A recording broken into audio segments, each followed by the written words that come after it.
네, 안녕하세요. 평생투자 파트너입니다. 네, 오늘은 2018년도 9월 28일. 네, 오늘은 금요일입니다. 자, 오늘 금요일 이제 9월, 네, 9월의 이제 마지막 장이고요. 이제 추석 연휴가 이제 끝나고 이제 바로 이제 월 말이 됐는데요. 자, 오늘 하루도 이제 마무리 잘 하시길 바라겠고요. 자, 오늘도 이제 오전 시황하고 이 책 마무리 정도만 하는 걸로 오늘 진행하도록 하겠습니다. 자, 오전 시황 한번 같이 보도록 좀 해볼게요. 자, 오전에는 이제 기준이라는 어떤 주제로 저희가 이제 글을 써드렸고, 글을 한번 같이 좀 보도록 할게요. 자, 우리가 쉬었던 이 추석 연휴 기간에 굉장히 많은 뉴스들이 나왔습니다. 대부분은 좀 우려되는 내용의 뉴스가 많았다라는 건데, 그러나 이 뉴스와는 좀 다르게 다행히도 전일 우리의 증시는 상승 마감을 했죠. 특히 미국의 이 금리 인상이 우리 시장에 거의 영향을 주지는 못했다라는 겁니다. 물론 이 하루의 움직임으로 시장을 좀 판단하기에는 이르기는 하지만 일단은 우리 시장을 좀 좋게 보고 싶다로 좀 해석을 해주셨으면 좋겠고요. 근데 그렇다고 뭐 희망만 가지고 있으면 또 안 되는 거잖아요. 그래서 요거는 코스피 일간 차트 한번 또 봐주시면 좋을 것 같고, 일단은 코스피는 볼린저 밴드 상단을 강하게 돌파를 했습니다. 만약 코스피가 강추세를 좀 유지한다면은 이 볼린저 밴드 상단을 타고 달릴 것이다 라는 건데, 그러나 보통의 지수는 계속 강하게 유지되기는 좀 힘듭니다. 그럼 우리 시장은 언제까지 상승 추세를 유지할까를 보면 분명 해답은 없겠죠. 알 수는 없는 거지만 그냥 기준을 정해보자 라는 겁니다. 일단은 분산을 확인하는 것. 코스피에서 한 5에서 6차례의 분산이 나오지 않는다면은 일단은 상승 추세를 인정하고 작은 흔들림 정도는 좀 무시해보자 라는 거고요. 그리고 이제 상승 추세를 10일 이동평균선과 20일 이동평균선으로 좀 나눠서 생각해보자 라는 겁니다. 만약에 10일 이동평균선을 유지하면서 타고 간다면 매우 강한 추세라고 좀 생각을 해보자 라는 거고, 그러나 이게 좀 강하면 부러지듯이요. 지수에서 강추세는 좀 부자연스럽고 완만하게 오르는 것이 좀 좋다라는 거고, 만약에 분산 없이 10일 이동평균선을 깨고 하락한다면은 20일 이동평균선까지도 기다려보자 라는 겁니다. 여기서 주의하셔야 될 거는 20일 이동평균선을 하회한다고 해서 시장이 망가졌다라고 판단을 하는 것은 아닙니다. 적어도 50일 이동평균선 아래까지 이제 하회했을 때 시장이 좀 힘들긴 힘들구나 를 그때 이제 판단을 할 수 있는 거고, 20일을 깼다고 해서 시장이 망가졌다라고 판단하기에는 좀 이른 이동평균선이다라는 거고, 이 20일 이평선이 뭔 기준이냐라고 말할지도 모릅니다. 당연한 말이고요. 매우 좀 교조적이고 의미 없는 숫자에 불과하긴 하죠. 그러나 마음의 준비를 하자라는 의미입니다. 들어가는 기준, 매수를 하는 기준이 있다라고 하면 매도하는 기준, 나오는 기준도 당연히 있어야 하는 거잖아요. 그래서 준비를 하자라는 거고, 비록 속임수에 좀 어이없이 매도, 손절이 나오는 그런 경우가 있더라도 미리 계획을 세워두는 것이 항상 주식시장에서는 좋아 보인다라는 겁니다. 항상 우리의 시나리오대로 움직이지는 않지만 여러 가지 시나리오들을 이렇게 가상의 시나리오들을 만들어 보고, 이런 상황이 왔을 때는 내 시나리오대로 이렇게 행동하고 저런 상황이 왔을 때는 미리 정한 시나리오대로 행동하고, 그런 계획들이 있어야지 크게 당황하지 않고 계좌를 지켜낼 수 있는 것이잖아요. 그래서 기준을 하나 10일, 20일과 이렇게 나눠서 시장을 한번 지켜봐 보자 라는 겁니다. 자, 오늘은 여기 이제 오전 시황 간단하게 좀 마치도록 하고요. 이제 오늘 진행할 책 내용은 똑같이 그 아베 슈에이의 회사원이 자본가가 되는 길, 이 주식밖에 없다라는 도서를 할 거고요. 여기 이제 마지막 장에 나오는 어떤 뭐 당연하지만 그래도 주식을 하는데 뭐 도움이 되는 어떤 뭐 좀 마인드셋이라고 할까요? 네. 그런 내용을 한번 좀 같이 읽어보면서 이 책을 좀 마무리해 보도록 하겠습니다. 자, 첫 번째 주제는 겸허함을 이기는 것은 없다 라는 겁니다. 이는 딱히 자본가에 국한된 이야기가 아니라 비즈니스 세계에서 있는 모든 이들에게 해당되는 말이다 라는 겁니다.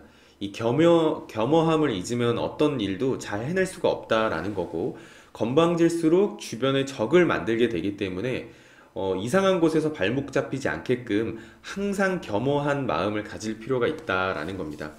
이 애덤 스미스는 인간이 행복해지는 데 필요한 세 가지 요소를 이야기한 바가 있다라고 하는데요. 첫 번째 요소는 당연히 건강이고요. 두 번째 요소는 최소한의 소득. 그리고 세 번째는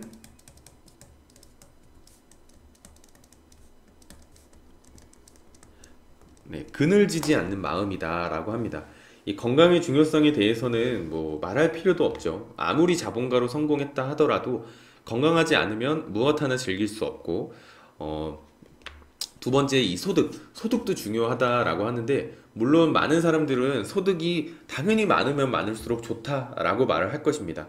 당연한 말이기는 하지만 자신에게 필요한 최소 소득 수준을 파악해 두면은요, 혹시라도 어떤 리스크나 위험, 그 똑같은 말이죠. 리스크가 생겼을 때 큰 도움이 된다라는 겁니다. 왜냐하면 내가 얼마 쓰는지 한 달에 정해 놓거나 아니면은 소득 수준을 미리 파악해 놓는다면은 내가 혹시라도 돈이 좀 덜 벌릴 때, 그쵸? 소비가 늘지 않은 상태였기 때문에 충분히 대비를 할 수 있다라는 거거든요. 그래서 이 소득 수준을 파악해 두면은 위험에 빠졌을 때 도움이 된다라는 거고, 과거라면 최소 소득 수준은 자기가 살아가는 데 필요한 것들, 즉 먹고 자는 것을 해결할 수 있는 액수가 되겠지만은 지금은 가능하면 그 두 배 정도를 좀 바라게 됩니다. 왜냐하면 좀 안심하고 가족까지 좀 부양할 수 있어야 하기 때문이고, 이 세 번째 요소, 세 번째 요소에 대해서도 좀 누구나 공감을 하지 않을까라고 생각을 합니다. 마음에 그늘이 있는 채로 무엇을 해도 즐겁지가 않다라는 것이거든요. 요컨대 건강과 소득, 그리고 그늘지지 않는 마음, 이 모두의 공통점은 어떤 마음의 평정심과 관계된다라는 거잖아요. 마음이 평안하면 대부분의 일을 즐기고 현재를 행복하다고 여길 수 있다라는 겁니다. 추가로 이제 한번 이쪽에 이제 나와 있는 말을 해보면, 현재의 행복은 지금까지 자신이 해온 모든 것에 의하여 형성이 된다라는 거거든요.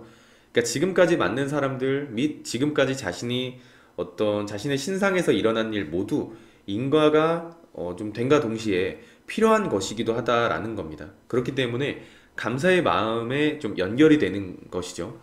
어떤 의미에서 보면은 좀 동양적 가치관에 맞닿은 얘기인 듯 하지만, 모든 것에 감사하는 좀 겸허한 마음 가짐이 있어야 한다라는 겁니다.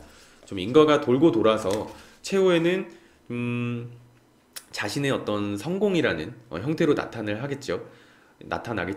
그렇기 때문에 많은 경영자들이 감사하는 마음으로 겸허함을 항상 의식하고 있는 것이 좀 아닐까 생각을 한번 해보고요. 이 같은 얘기가 이 자본가에게도 당연히 해당을 하겠죠. 이 당장에 좀 첫 자금이 좀 적더라도 투자를 반복하면 점차 좀 자본이 축적되면서 비로소 대자본가가 되는 것이고, 오늘은 좀 오랜만에 말을 하니까 좀 목이 맥히네요. 네, 자본가가 된다라는 거고, 하지만 이러한 과정에서 오만해지면은 반드시 어딘가에서는 실패한다라는 겁니다.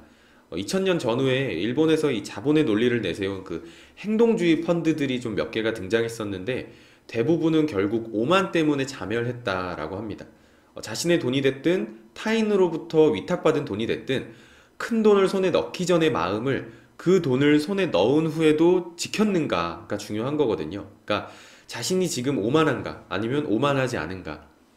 이 행동주의 펀드의 실패 사례에서 이 아베 슈에이 저자 자신은 물론 이 독자들에게도 커다란 어떤 반면교사가 좀 될 것이다 라는 겁니다. 이 스팍스 그룹의 펀드 중에서는 기업과의 대화를 좀 중시하는 인게이지먼트 이 형의 펀드가 좀 있다고 하는데요. 거기서 만나는 기업들에게 이 저자는 이 정신을 잊어서는 안 된다고 항상 이야기해 준다라고 합니다. 좀 이 저자와 오랫동안 교류해온 외국계 통신사 기자는 우리에 대해 좀 멋대로 투자 대상의 기업의 경영에 참견하지 않는 좀 예의 바른 투자자라는 좀 평을 해주었다라고 합니다. 저자는 앞으로도 좀 예의를 지키면서 주주로서의 역할을 해 가고 싶다라고 말을 합니다. 그래서 좀 항상 좀 겸허함, 주식 투자자에게 가장 중요한 요소가 아닐까라고 생각을 한번 해보고요. 넘어가서 좀 마지막 또 글을 한번 보면은 규율과 절제, 규율과 절제를 중요하게 여겨라라는 겁니다. 이것도 주식하면서 당연한 말이겠죠. 당연한 말이지만 그래도 항상 좀 잊게 되는, 그쵸? 좀 잊게 되는 이야기 같고 한번 좀 글을 한번 이것도 간단하게 좀 읽고 넘어가도록 하겠습니다. 자본가로서의 마음가짐을 갖기 위해 가져야 한다라고 생각하는 마지막 요소는 규율과 절제를 중시하는 것이다. 자본가에 대해서 주변 사람들이 가지는 이 생각은요, 돈 많은 사람이겠죠. 자본가에 대해서는. 물론 자본가 중에서는 엄청난 부자도 있겠지만 자산의 규모가 얼마가 됐든 부자는 주위의 사람들의 어떤 질투를 받게 됩니다. 그렇기 때문에 항상 규율과 절제를 중시해야 되고 충동적으로 돈을 써서도 안 된다라는 겁니다. 그러니까 하다못해 자신이 소유하고 있는 뭐 대형 요트 같은 사진을 SNS에 올리면서 좀 자랑하는 일은 이 저자 아베 슈에이는 이거는 좀 말도 안 되는 일이다라고 생각을 한다라는 거거든요. 그러니까 미국에서는 성공한 사람들의 이 자신의 성공 자체를 자랑하는 경우도 있기는 하지만 동서양을 막론하고 이런 류의 사고방식에는 전혀 공감을 할 수 없다라고 이제 저자는 말을 하고 있고요. 어느 정도 세상 사람들로부터 인정받을 만큼의 성공을 좀 거두면 많은 사람들은 자기 혼자의 힘으로 그렇게 됐다고 착각하고는 합니다. 하지만 이런 생각은 자신의 무덤을 파는 결과로 이어지겠죠. 세상 사람들의 눈은 옹이구멍이 아니다라는 겁니다. 다시 말해, 오만해진 사람을 제대로 보고 있는 사람이 반드시 주위에 있다라는 뜻이고요. 이 사람이 좀 성공하는 것을 돕고 싶다. 이 사람과 협력하고 싶다 하는 생각을 해주는 사람이 주위에 아무도 없다면은 자본가로서 성공하는 것은 좀 불가능에 가깝다라는 겁니다. 보통 사업을 하더라도 경영자의 역할도 중요하겠지만 결국에 회사를 움직이는 것은 직원들인 거거든요. 그래서 절대로 혼자만의 힘이 아니다라는 것. 이 사람을 좀 돕고 싶다, 협력하고 싶다라는 생각을 하는 사람이 주변에 있어야 한다라는 것. 그렇기 때문에 절대 오만해져서는 안 되고 이 규율과 절제를 잘 해야 된다라는 거고, 이 얘기는 사실 자본가뿐만 아니고 보통의 직장인들에게도 해당이 되는 이야기겠죠. 이러한 마음가짐과 태도, 즉 규율과 절제는 자본을 축적해 좀 가는 이 과정에서 굉장히 중요하다라는 겁니다. 이 책의 서두에서도 한번 다뤘었지만 자본가가 되기 위한 첫걸음은 너무 단순하게도 평범하게도 저축에서 시작을 한다라는 겁니다. 투자에 활용할 종잣돈을 만들 때까지는 무조건 월급의 4분의 1, 뭐 좀 소비가 좀 아주 적고 절제를 잘 하시는 분들은 4분의 2 정도를 꾸준하게 저축하는 것은 그 자체가 곧 규율과 절제의 과정이다라는 겁니다. 이를 의식하지 않는 사람에게는 아무리 오랜 시간이 지나도요, 종잣돈이 절대 모이지 않습니다. 생각보다 돈 모으는 게 그렇게 쉽지는 않거든요. 그래서 그런 점을 좀 알아주셨으면 좋겠고, 종잣돈이 모이지 않으면 당연히 자본가가 되는 첫걸음도 내디딜 수 없는 것이겠죠. 좀 금욕주의적인 이야기라 좀 그렇지만 그 정도로 평소에 규율과 절제를 중요시하지 않으면 자본가가 되는 것도 불가능하다라는 것이고, 반대로 규율과 절제를 좀 가슴속에 새기고 감사하는 마음, 좀 겸허한 마음을 잊지 않고 좋은 기업을 찾아서 좀 장기적인 안목으로 투자를 하면은요, 누구나 풍요로운 자본가가 될 수 있는, 그렇게 이제 살 수 있는 시대가 좀 지금이다라는 겁니다.